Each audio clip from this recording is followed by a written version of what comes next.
Hello and welcome. My name is Meepolis, they, she, he, and this is Literally Graphic. And today we are looking at Stitches by David Small, a graphic memoir published in 2009 by W.W. Norton and Company. This book received the ALA Alex Award in 2010, was a Goodreads Choice Award nominee for nonfiction and graphic novel in 2009, was a National Book Award finalist for Young People's Literature in 2009, and was nominated for a Pennsylvania's Young Readers' Choice Award in 2011. Content notes for child abuse, family secrets, suicide, medical horror, internal organs depicted, and cancer. According to his website, quote, David Small was born and raised in Detroit. In school, he became known as the kid who could draw good. But David never considered a career in art because it was so easy for him. At 21, after many years of writing plays, David took the advice of a friend who informed him that the doodles he made on the telephone pad were better than anything he had ever written. He switched his major to art and never looked back. After his MFA at the Yale Graduate School of Art, David taught art for many years on the college level,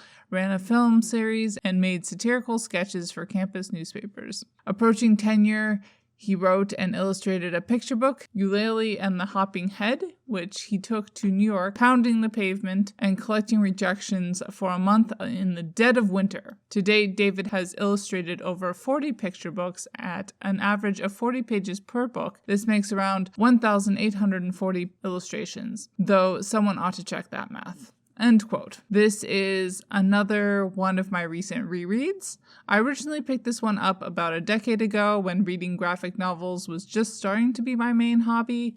Perhaps it's largely because I originally read them at the same time, but Stitches does overlap a bit with Fun Home in my mind. The former was published 2 years after the latter, and Small is 15 years older than Bechdel.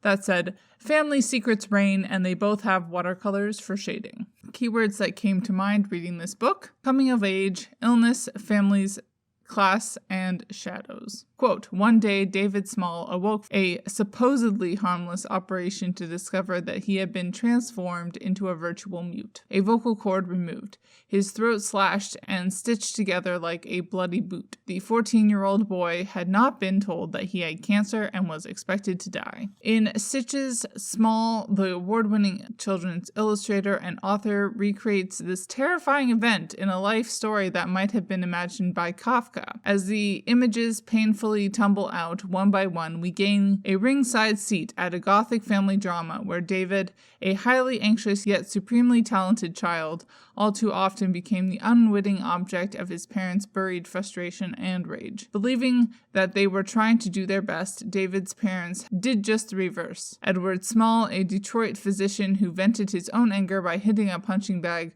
was convinced that he could cure his son's respiratory problems with heavy doses of radiation, possibly causing David's cancer. Elizabeth, David's mother, tyrannically stingy and excessively scolding, ran the Small household under a cone of silence where emotions, especially her own, were hidden. Depicting this coming-of-age story with dazzling, kaleidoscopic images that turn nightmare into fairy tale, Small tells us of his journey from sickly child to cancer patient to the troubled teen whose risky decision to run away from home at 16, with nothing more than the dream of becoming an artist, will resonate as the ultimate survival statement. A book with several lengthy, wordless portions, I felt like the art did a lot of heavy lifting.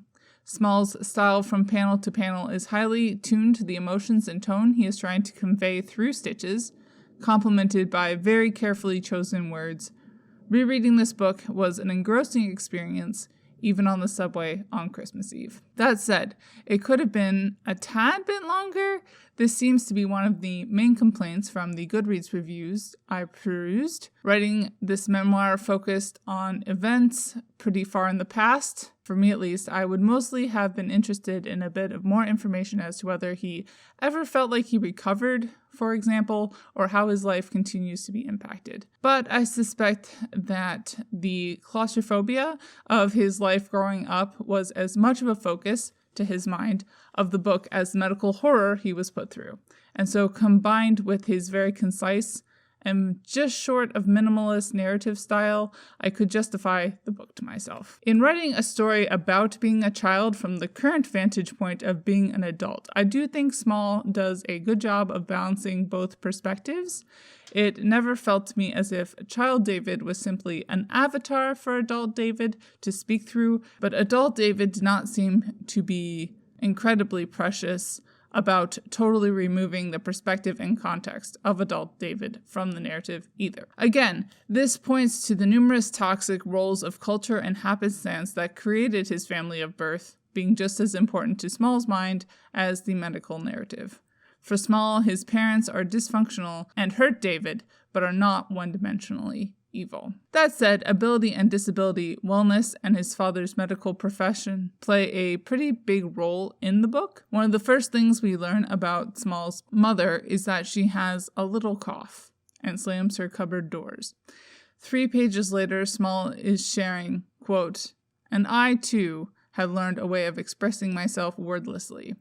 Getting sick was my language," end quote. Child David is left to entertain himself in a deserted hospital, and the emotional climax of the book revolves around a surgery that his family lies to him about and leaves David permanently scarred. Not to mention the fact that his dad probably is the reason he got cancer in the first place, because for a short period people thought that x-rays were therapeutic. Besides being a PSA for the importance of clear and open communication styles, Stitches does a lot to highlight the emotions of being a medical subject/problem. Sexuality and gender were perhaps the most surprisingly central themes at play in this memoir. The rules that Small's family appear to be living under in the early 1900s are highly gendered and sexualized, and seem to have a clear opinion on what is normal and right and what is not. None of Small's elders appear to have been particularly good at sticking to these strict rules of heteronormative respectability, but that doesn't stop them from taking a heavy toll on everyone involved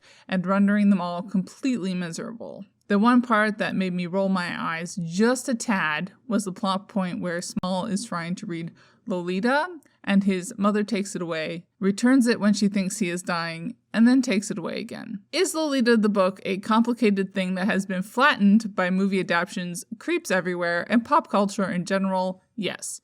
Listen to Jamie Loftus's Lolita podcast miniseries for that information and cultural dissection if you wish. Should a 14-year-old be reading Lolita? Probably not. I mean, I realize his youth predates young adult literature by a little bit, but this particular conflict was probably the least of his problems. Class was another aspect of the story that really stood out to me. Another often downplayed aspect in stories I read, alongside disability, Small is fairly upfront about the level of resentment between his parents around money. Money as a gateway to proper medical care also comes up, although the way I interpret the story, it's a bit of a toss-up between money being an issue and outright neglect. Otherwise, I felt like the struggles with class are closely tied with the conflicts I already talked about in regards to heteronormativity. Considering how segregated so much of so-called North America remains to this day, unsurprisingly, Small's childhood seems to have been extremely white. To conclude, while it always feels a bit odd rating people's real-life experiences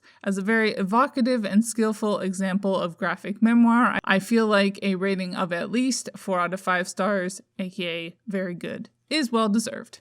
Bye y'all, keep reading and organized to end capitalist oppression. And as always, Literally Graphic is created on land that should be given back to the traditional landholders, which in this case is, to my knowledge, the Mississaugas of the Credit First Nation, non-Anishinaabe people, the Haudenosaunee Confederacy, and the Huron-Wendat Nation.